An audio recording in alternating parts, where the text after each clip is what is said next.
Hello friends, I am Nisha Sharma, Associate Professor, Department of English.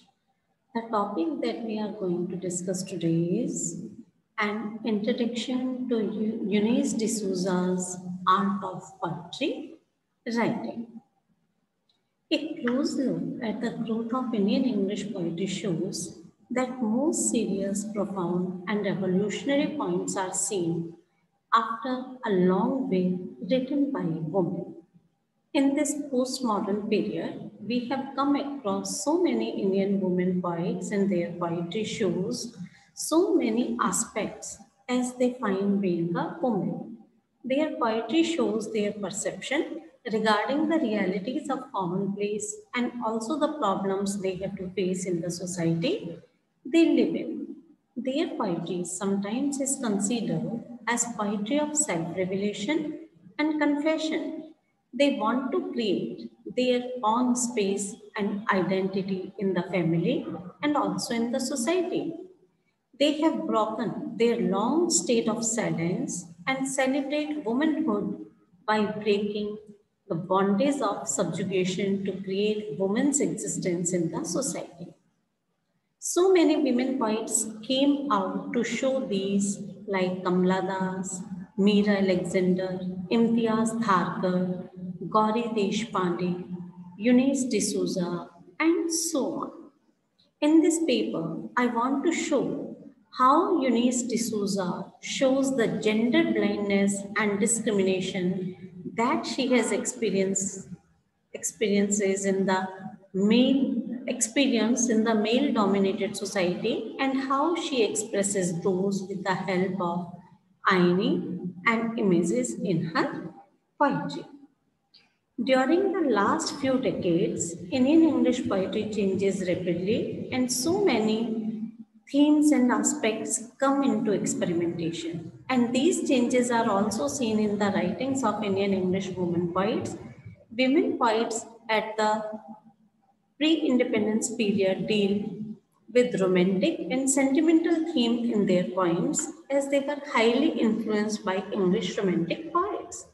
But in the later half, more clearly, women poets of 20th century want to show in their writing the socio-cultural life, domestic life of Indian women. Male domination and behavior towards them are the major concern in their writing. They want to protest against it through the medium of their writing. One such Indian English woman poet is Eunice D'Souza.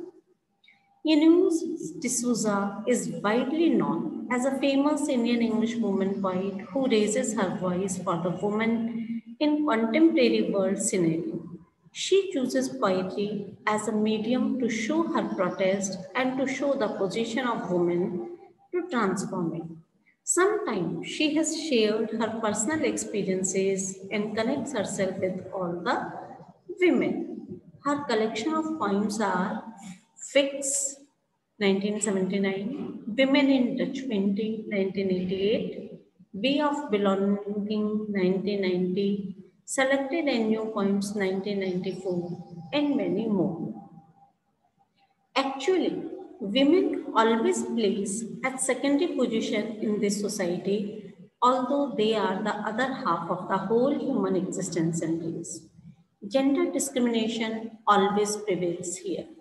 Women in India always suffer in school, college, before marriage, after marriage, because of their biological exclusivity and dislocated imperfect society.